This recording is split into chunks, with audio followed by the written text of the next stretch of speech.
greeted by lovely Sue Woody as you entered the building. Thank you, Sue. We need greeters.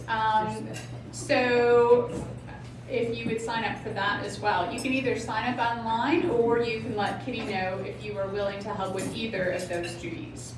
But because we have not had any volunteers for today, I will now lead us in the Pledge of Allegiance and the four-way test.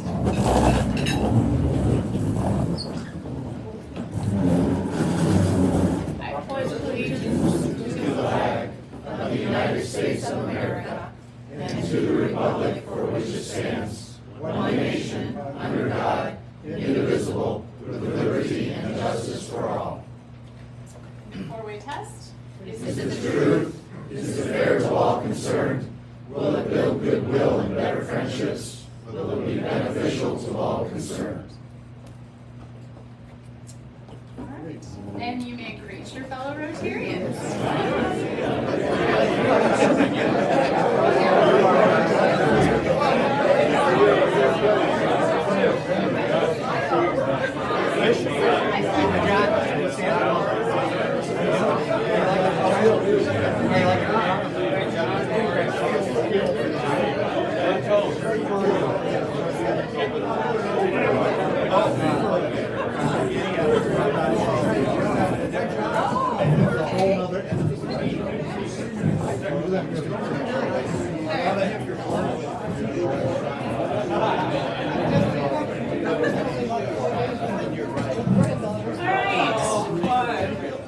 We want to wish a very happy birthday to David Holmes today. I don't think he's here, but happy birthday when you watch the video later.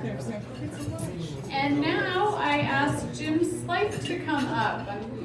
He's here somewhere because we talked before. There he is. He has a special announcement to make. Jim?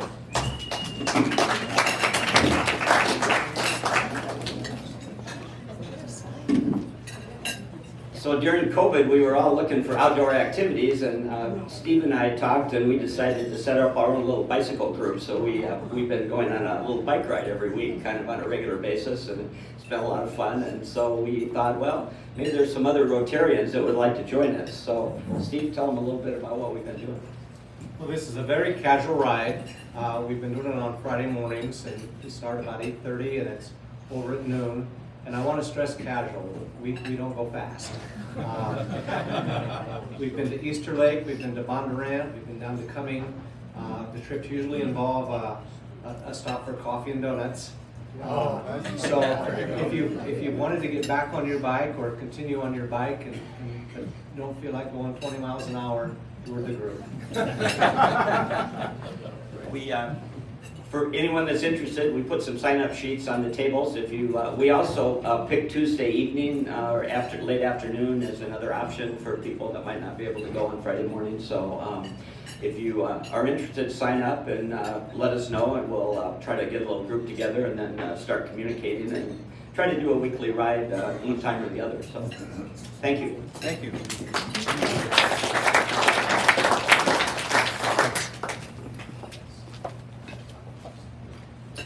Wonderful. Well, thank you, Jim and Steve.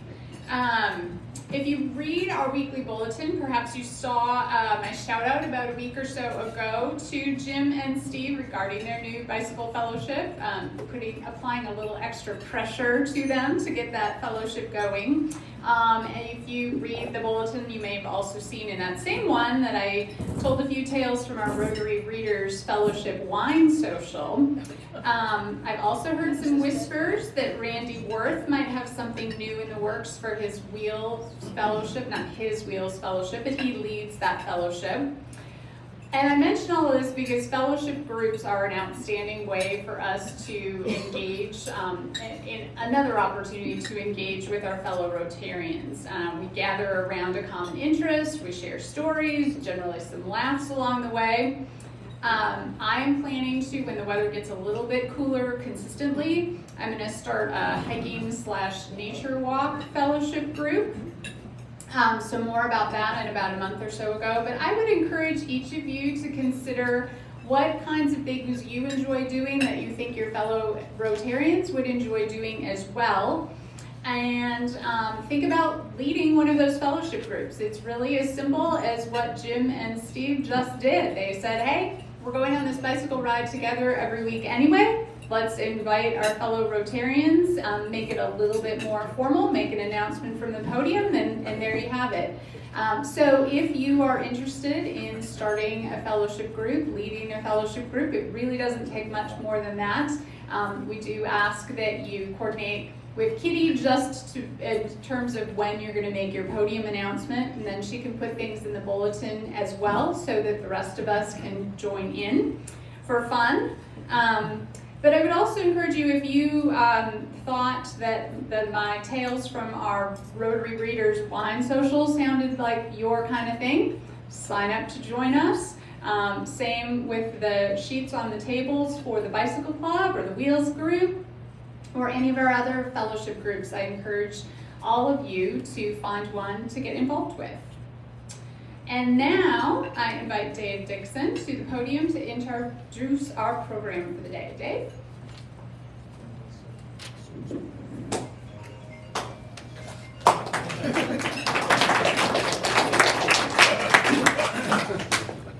When I was asked to introduce the mayor, I thought, what can I say about somebody that everybody knows? So I thought I'll just keep it simple. Frank County was born and raised in Des Moines. He began serving on the council in January of 2002. 2004, January, he became the mayor. He was reelected in 8, 12, 16, 20. He's in his 5th term, and he is the longest serving mayor of the city. He serves on numerous boards and commissions and is a member of many organizations at the local level, state level, national and international levels. I knew he was an honorary member of the Rotary Club of Des Moines, but he tells me he's been a full-fledged member since the early 70s. And his daughter Katie is on our board of directors.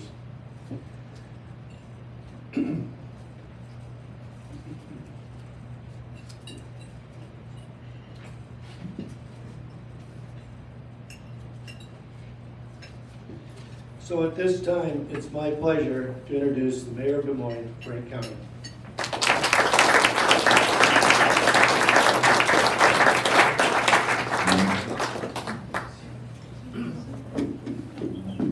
I'll take off my mask for this presentation. I wear it actually to sort of emphasize the situation we're in. I'll go over some of the details as we go along, but about a month ago, across the state, in a weekly count, we had about 520 cases, new cases across the state. The numbers that I looked at about 8 o'clock this morning, we were over 5,300 this last week, 10 times what we were a month ago. Our hospitals are filling up. There's a number of them that are only doing specific stuff. They are not doing electives. And we have to, of course, we've got a lot of healthcare people that are associated with this group, so we just all need to be kind of aware of what's going on and what we need to do. And again, as I say, we'll talk about that in a minute. I'll sort of demask here to do this. I know you were all looking forward very excitedly to hear all the numbers crunched and all the state of the city and all that. So I'm going to give you kind of a quick update on that. And our city finances over this last year, for one reason or another, took a hit due to significant losses in revenue and new unexpected expenses, both in our safety precautions and support funneled to our residents and businesses to help keep many of those afloat. Fortunately, at the start of the pandemic, we were in the best financial shape the city has been in for decades. We had very strong fund balances. Our new sales tax had just started, and we were in a growth mode in regards to record-setting amounts of stuff we were going to do in infrastructure improvements, plans for enhancing rental property codes, and new services for our neighborhoods, such as Invest DSM and blight removal and a lot of those things that we started. So we balanced the budget with a small use of our fund balance, and by delaying some of our capital improvement projects that we were anticipating, and delaying the introduction of a couple of new services for a year. Our efforts have been rewarded, as evidenced by Standard & Poor's. Just this week, they reaffirmed our AA+ rating, which is the second highest rating possible.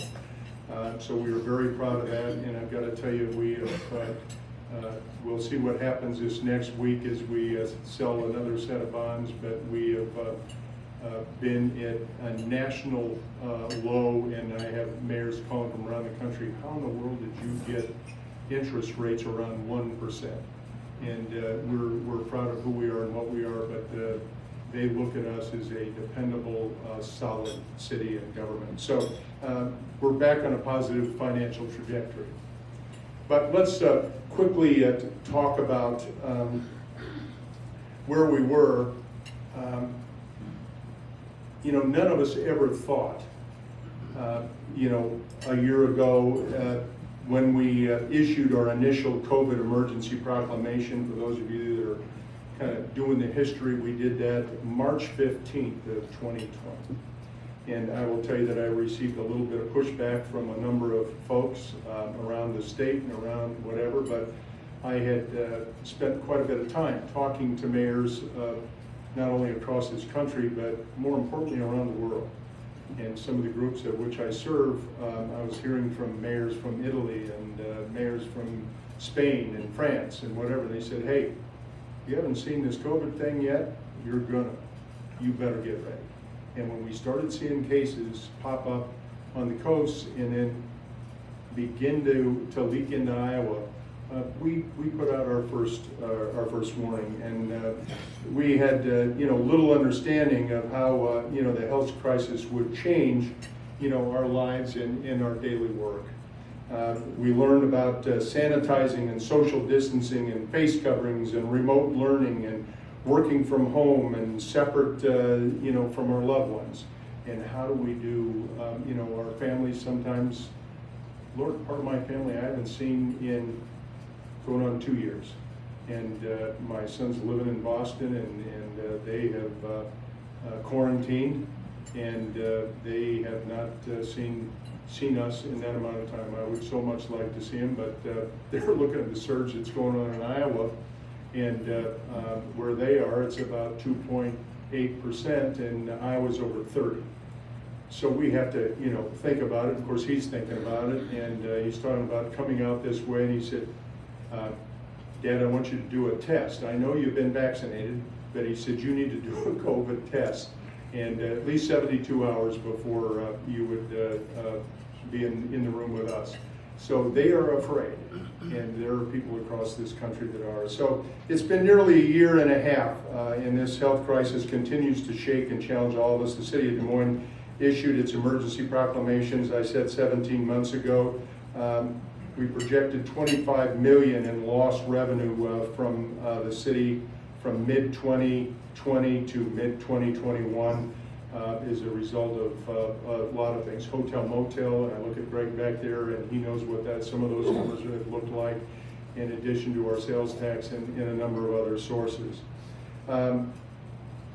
We have kept buildings closed and held meetings electronically. We did that for about 15 months.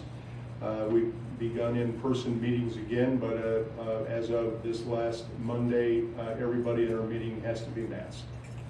And we've talked about trying to help people that are in deep need.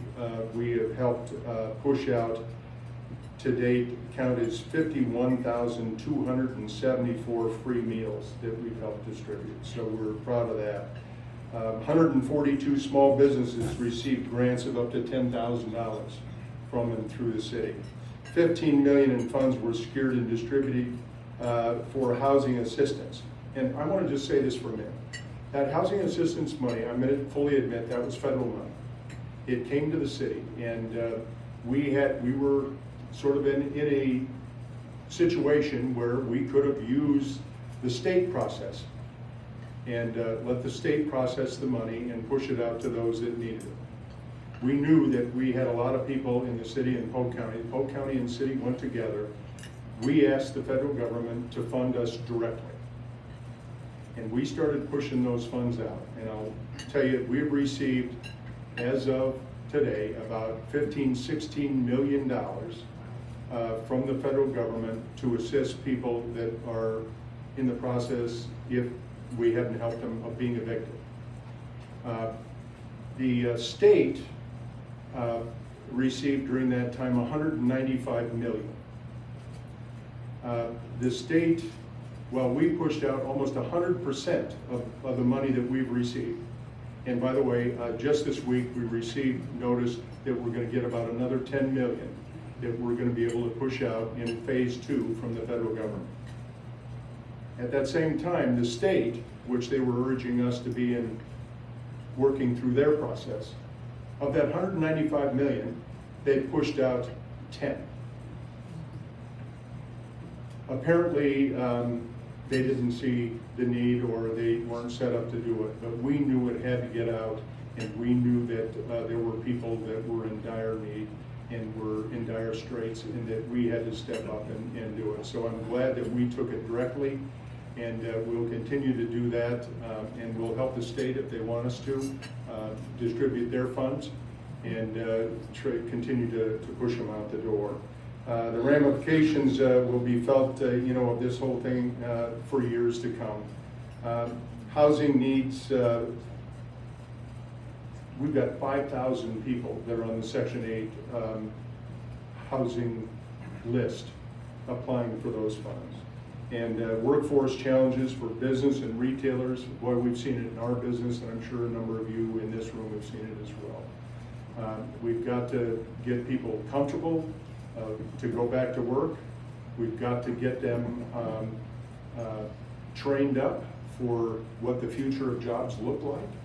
And I think it's all of us together. And, I think the employees have to understand what the future workplace actually looks like. Another thing happened last year, unrelated to anything we've talked about so far. Remember that little, this is a word I didn't know anything about, derecho. Holy smokes. I've never seen anything like that in my lifetime.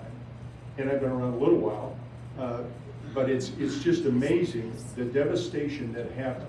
And we had over 9,000 huge dump trucks load of debris from trees, from bushes, from houses, from everything all across this city. And it, as bad as it was here, it got even a little worse as it moved further to the east through this state. And we're seeing more of that kind of climate-affected things happening. Whether it's a drought that we're looking at now, and we see a little water in the Des Moines River out the window here, but I got to tell you, go look off the bridge and look west off the 63rd Street Bridge in the Raccoon River, where we get most of our water, and it's really dangerously low. And we have to think about what that means for the future of this city and where we're going. So an unexpected 2-month cleanup happened as a result of that. Rachel, about 4.5 weeks, and were really the toughest part of that cleanup.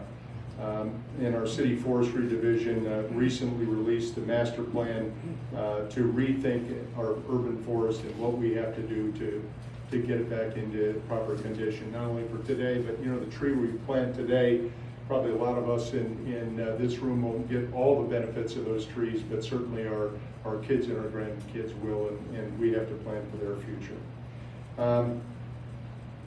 We also had some other issues that we dealt with, which were addressing social justice issues. Over the last year, in the aftermath of the George Floyd murder, we've heard renewed debate and fresh perspectives on the importance, and it's all too often overlooked, on issues in our community and to ensure success and progress in our city. The dialogue, as I believe must continue. Our racial profiling ordinance that we passed unanimously by our city council about a year ago prohibits social profiling, the basis bias policy, mandates annual de-escalation in cultural diversity and implicit bias training for not only our officers, but all of our people that meet the public. The historic ordinance is a bold and positive step that we believe moves Des Moines forward and will serve as a model for other communities around the country. This measure should be viewed as an important beginning for our community to work together and make positive differences. And I say beginning because I don't think it's an end. We have to always look at how are we doing, what progress are we making, how do we change to become even better? A view through the equity lens. In 2018, the city established an equitable service team with representatives from each of our city departments.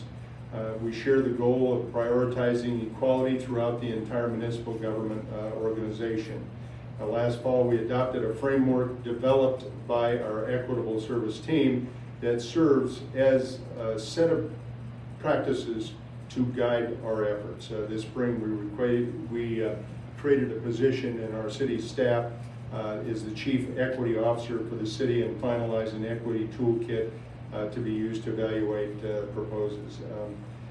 We designated Juneteenth as an official city holiday, and we're proud of that, and we worked this year with the organizers and brought that event downtown. It's been up at Evan Davis Park for a number of years, and they saw nearly 5,000 participants this year downtown, and we were proud of that, and they did an excellent job in a new location and adjusting to the differences between a park up in the city and right in the middle of the business district in downtown.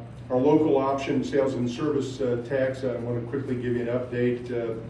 We just began our third year of that local option sales and service tax that passed overwhelmingly by the voters, as you all remember, and took effect in July of 19. As required by state law, half of the local option revenue must provide property tax relief.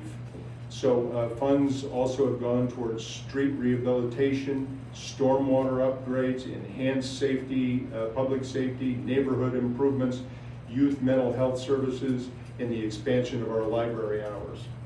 And the breakdown of those funds for the fiscal year that just ended are still being compiled and will be released later this month. However, in our first year, the sales tax revenue rang up $31.5 million.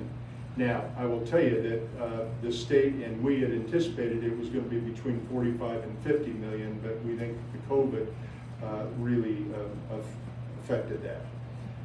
You know, and to rebuild our streets and replace a crumbling pavement, the city of Des Moines made a massive investment in capital improvements over a 7-year period.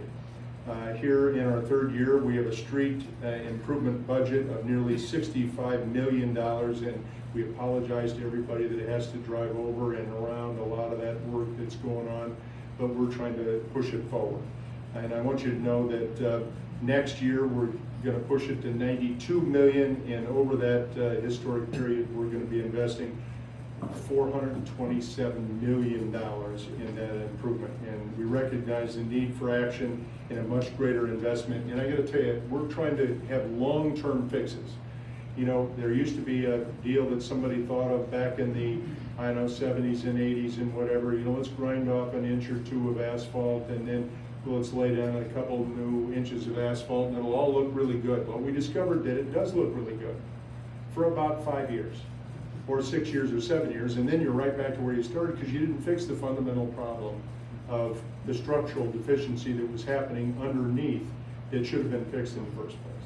And so that's what we're doing, and so these massive projects and very expensive projects, I will say, are taking place, but to be a long-term fix, not just a short-term one.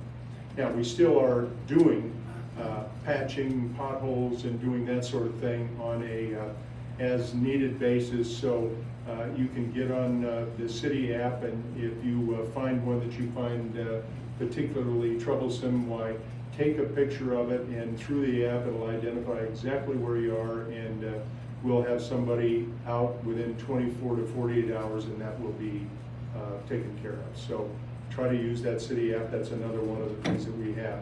So quickly, the DICO project. Here's something that went on for years and years. It was certainly a toxic property on the south edge of Des Moines. We couldn't seem to get anything to happen through the federal government, through EPA, through Corps of Engineers. There's lots of federal departments that were involved in getting that done, but we got it done.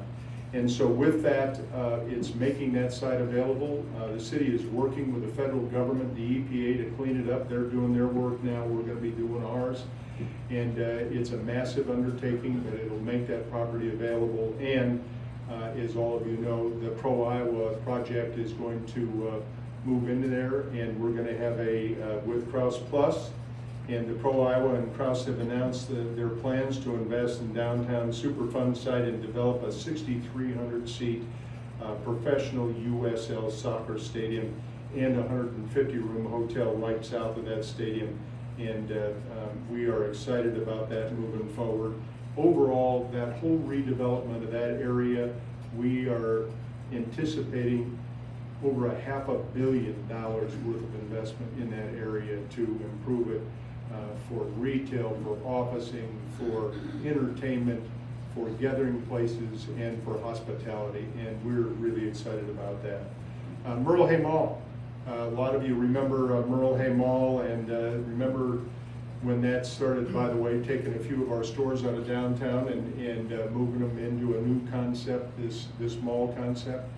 Well, in 2018, Yonkers left, and that sort of changed everything. What's going to be the future of malls, and what's going to be the future specifically of Myrtle Hay Mall? So we are working with Myrtle Hay Mall, and the mall is partnering with the Des Moines Buccaneers, and they're going to transform that empty space that exists on the west side of the mall into a 3,500-seat multi-use arena with an additional 3 hockey rinks. To facilitate youth sports tournaments in practice space. The Iowa Economic Development Authority awarded that project $26.5 million in June as part of the Iowa Reinvestment Act program, and construction is anticipated to start on that in December of '23. So we're excited about moving that one ahead. The Birdland Marina Master Plan, a lot of you may have seen that, touted as a transformation project for Des Moines and Central Iowa. Our city council members in March, we approved and adopted the Birdland Park and Marina Master Plan. It overall, long-term, is going to be about a $54 million multi-phase project. It's going to be ecological restoration of over 23 acres, paddling and rowing launches for part of the Central Iowa Waterways project. We're going to have fishing piers, a beach. We're going to have 5 shelters, an expansion of the trail system, triple the amount of play space up there, and double the numbers of marina slips. A new 2-story boathouse for an outfitter, and also a new Captain Roy's restaurant and bar. What we really hope to do with this project is to improve the connection between that marina and all those neighborhoods up there in that part of town, and specifically, obviously, Union Park is right there, and also an attraction with a lot of things going on up there. The Market District, right over here on the southeast side, right across the river. One of the most exciting efforts we have underway in the city of Des Moines is that East Village Market District. The master plan is going to transform that 100-year-old working industrial neighborhood that's there into a walkable mixed-use community that's going to include restaurants and shops and offices and a wide range of housing. Roughly 12 years in the making, the plan will create a 260-acre market district in an urban neighborhood that will support and supplement the ongoing redevelopment of the activity in both downtown Des Moines and that East Village. And within the market district, residential options will be developed to encourage a variety of household types and serve everybody from millennials, young professionals, families, empty nesters, retirees, and seniors. The residential option could include apartments, condominiums, townhouses, lots of different ones, and it's going to serve different sections of the market, not only high-end housing, but also some affordable as well. So, and become a robust mobility network that serves equally the needs of all of our pedestrians in a way. And we talked about, just had the presentation on bicycles. So hope you'll all get out on your bikes, but whether you're walking or bicycling or taking public transportation or using your own personal vehicle, we want to accommodate your needs and make it safe and make downtown safe. If everything's developed according to our master plan, the market district should yield more than 3,400 housing units, 3,300 multifamily units, and more than 100 townhomes. And the mixed-use structure could contain approximately 210,000 square feet of office space and an additional 135,000 square feet of retail space. So we've got a lot going in and around the city of Des Moines, and hopefully I haven't taken more time than I should have, but Perfect. Do you have time for questions? sure, we could, Would you repeat the question, because we don't have a microphone for them? sure. Okay. I'm sure nobody has any questions, but I'm Thanks Steve. for speaking to us, Frank. As you know, I've been downtown over 40 years at the encouragement of Chris Hensley. You should go home every now and then. You know. And I knew that this has been a great experience for me and my employees and my fellow downtown people, but for you to put it all together makes me appreciate it even more. And I thank you for presenting it this way. You bet. Well, and I apologize for those of you that were listening and hoping for a whole stack of numbers and I didn't give them. Anybody else? Anything? Any ideas? Yes. What's the time frame on the completion of Fluor Drive? Well, let me say this as we respond. I believe that it's supposed to be done in '23. Now, that's to McKinley.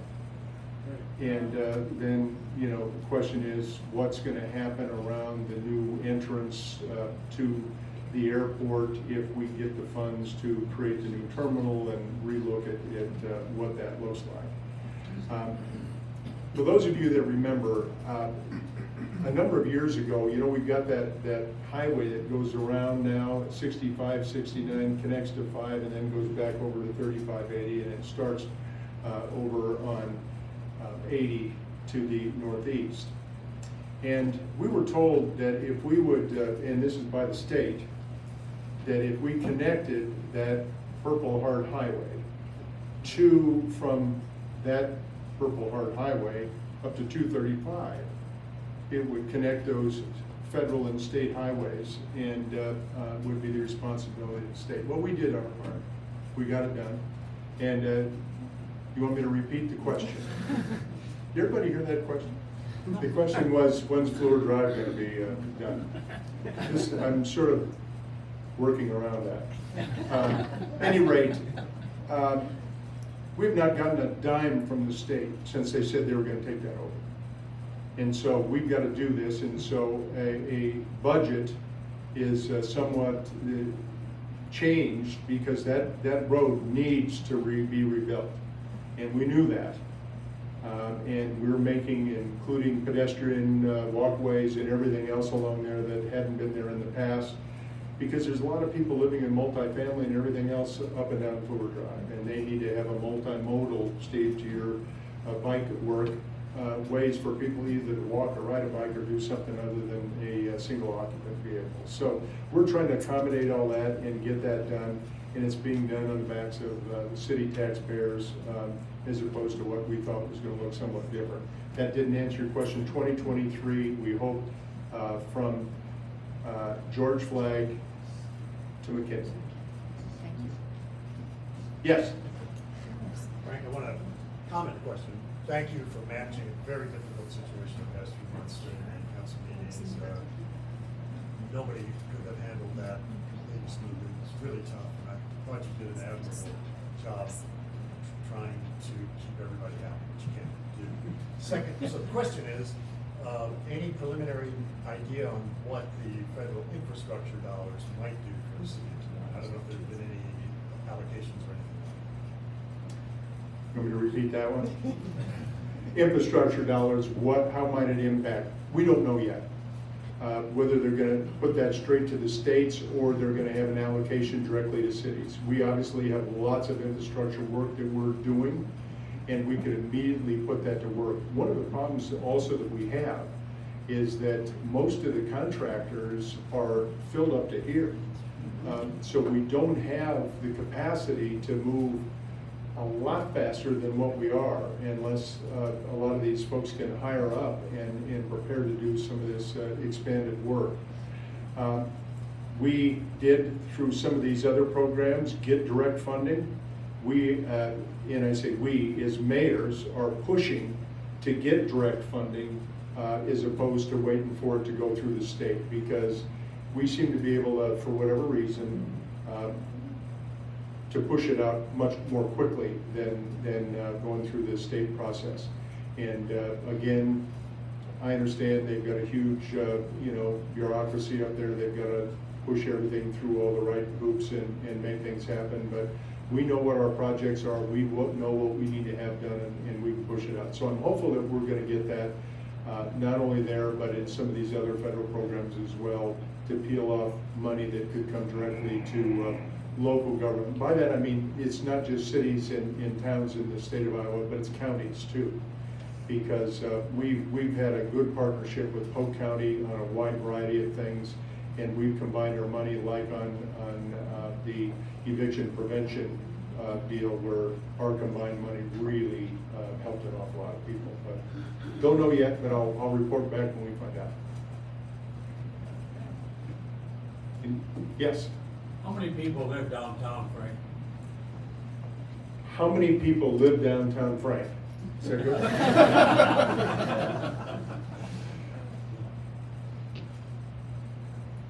When I took office, and I'm going to go back,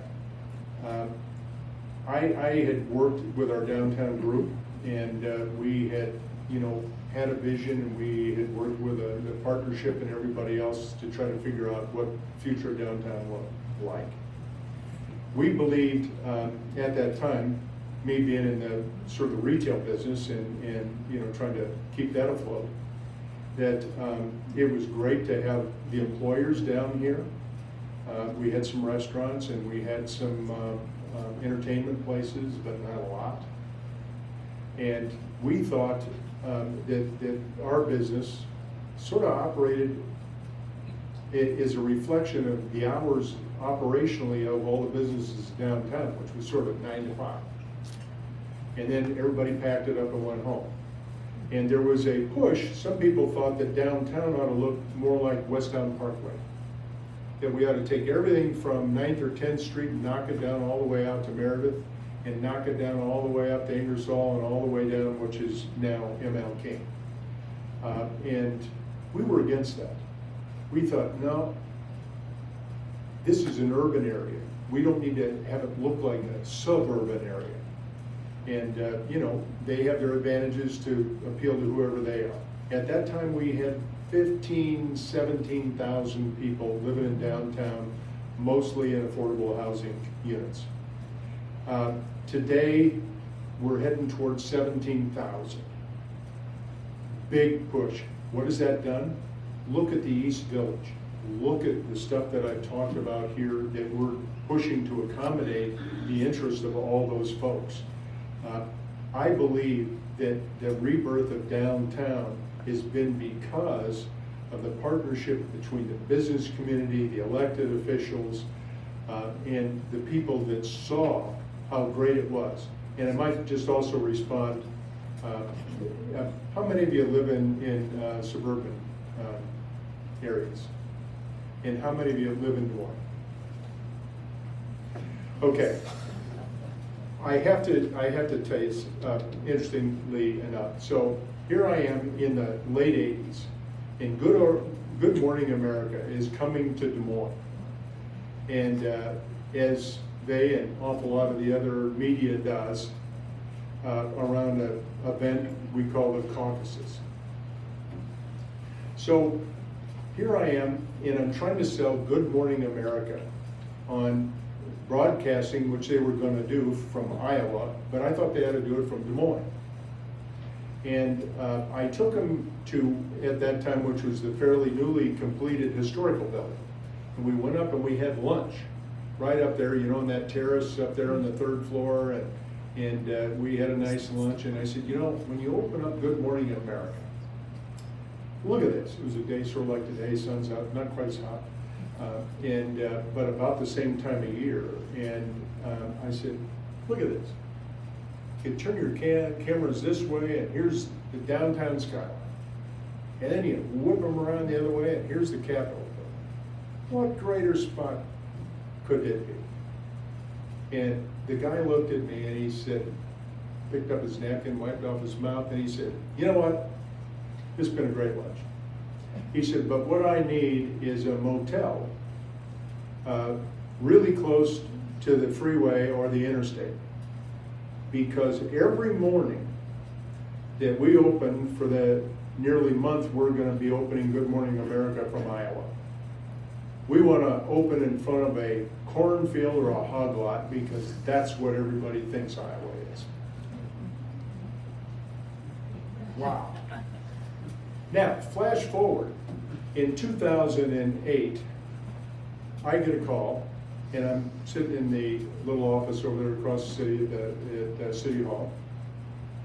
And I get, and I don't recall the guy's name, but let's use Nick Vitrullo.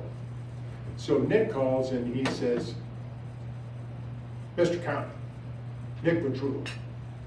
I said, hey Nick, how are you? He says, I'm a producer for CNN, and I need to talk to you right now. I said, okay. You gonna come on over to City Hall? He says, no, I want you to come over here. I said, where's that? He says, Court Avenue. I said, Court Avenue? I said, okay. So I walked over to Court Avenue. So here they have, you know, their stages all set up. They got semis sitting there and the lights on, and it's about heading towards noon. And I didn't know they needed a lot of light in a nice sunshiny day, you know, but apparently shadows and whatever, so I'm not a media person. But this guy says, I need your help. I said, really? What do you need? Now again, it's about this time of year, you know, heading August, late August, September. He says, I need 30 rooms. I said, 30 rooms? Where do you need them? He says, downtown. I said, dude, you should have been here 6 months ago. I said, there's no rooms in the hotels in downtown. I said, they've all been booked. And I flippantly said, and apologetically to all of you that live outside the borders of Des Moines, I said, there's a new mall out west of town, Jordan Creek. I said, there's a couple of motels out there. You probably could park your trailers out there, and you know, you can get on the freeway and be someplace, you know, pretty quickly. This guy says to me, he says, you don't understand. He said, every city of consequence in this country, if not around the world, has a mall. There's no there with a mall. He said, the suburbs may be a nice place for some people to live, but the heart of Iowa's right here. This is where we need to be, because we're going to open up every show from downtown Des Moines. Of course, inside of one. He gets it. Now, I will tell you that that time we had a bunch of unsold condos. I found enough to house those 30 people. And, that guy needed some help.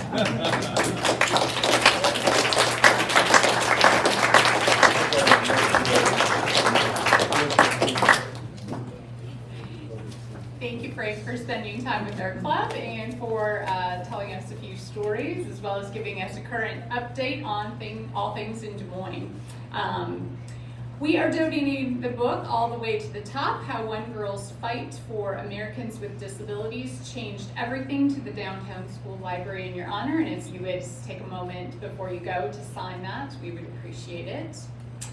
Upcoming meetings. Next week, the 19th, our very own John Stark. Downsize, minimize, or is it right size? Whatever you call it, learn from someone who did it. So.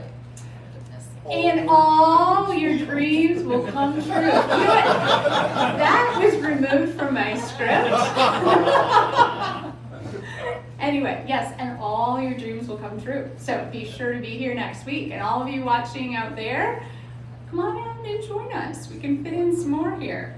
Then August 26th, we have Alicia Knapp with BHE Renewables. And on September 2nd, our Rotary District Governor, Alka, will be joining us. So I look forward to seeing you then. So thank you for being with us today. Thank you for being part of Rotary Club of Des Moines. I am grateful for each and every one of you. We are adjourned.